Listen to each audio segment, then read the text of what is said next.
Okay, so I want to finish off price determination topic in this video because I already kind of touched on how market forces eliminate excess supply and excess demand. So we've talked about excess supply, excess demand. Here they are, almost as though I kept the diagrams. So excess demand, if the price is low, people want to buy loads, but the producers aren't going to sell.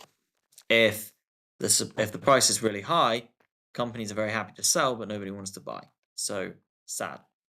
But what I also found is when we've got demand and when we've got supply, if we have a competitive market, then the sellers, the producers, are competing with each other to try and find customers. So they're going to be offering more quantity at lower prices, more quantity at lower prices, and they're going to be competing to the buyers to try and sell more. And at the same time, if buyers are wanting to actually be able to sell things, well, then they're going to be going to the shops and they're going to keep on buying more at a higher price for as long as their demand is higher than the price sold.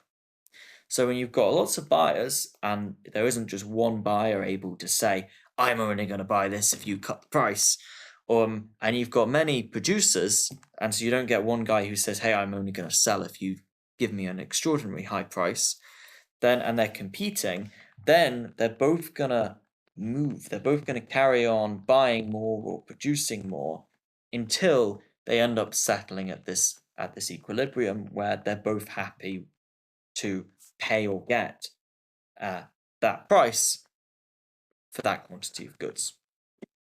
And that's kind of cool because this is an allocation system. This is we have prices and quantities and people's willingness to produce and people's willingness to buy. That's a way of deciding how things get allocated in economies. How much resources do you spend producing something? How many resources do you spend trying to get the thing? And it all works out. So this is one way of just dealing with scarcity and dealing with where should we be producing things. And it's led by the costs, how much the companies are able to produce things at, because obviously they want a price that covers their costs. And also how much people are willing to give up for it, how the demand, how much are you willing and able to pay. So broadly speaking, it's pretty cool as a system of allocation of resources. Obviously, it doesn't always work perfectly, but you've got to know the ideal situation and know it properly before you can start pointing out the problems.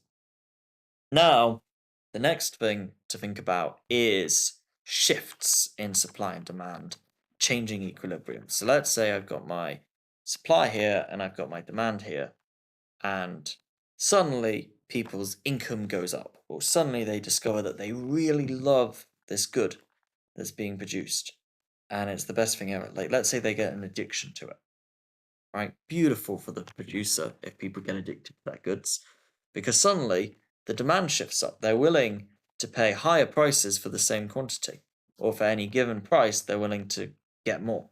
They're willing to buy more.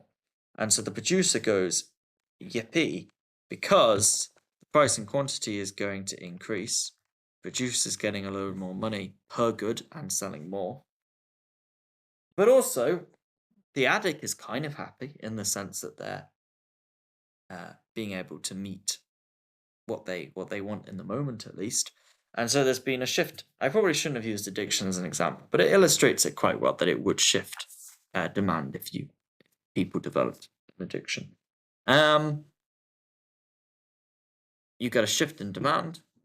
The equilibrium was here because that's where demand met supply, and now the equilibrium is out here. An increase in demand, shift in demand outwards in terms of quantity, shifted the equilibrium to a higher price and a higher quantity. That's also quite interesting. Also, because the producer has rising costs, because this is upward sloping, we don't just shift out to here, we actually shift to where there's the new intersection on the supply curve. So that's also worth keeping in mind. You need to actually think, where does it now intersect the supply curve. Where is demand now meeting supply? That's the important thing. And then it's pretty much the same situation if I want to talk about price and quantity and shifting supply. So let's say my supply shifts to the left. There's suddenly been an increase in costs. So the price at which I'm willing to sell any given quantity is shocked up. Very sad. What this is going to do is, well, in this case, it's going to hurt the consumers because they're facing higher prices, and also they're going to buy less as well.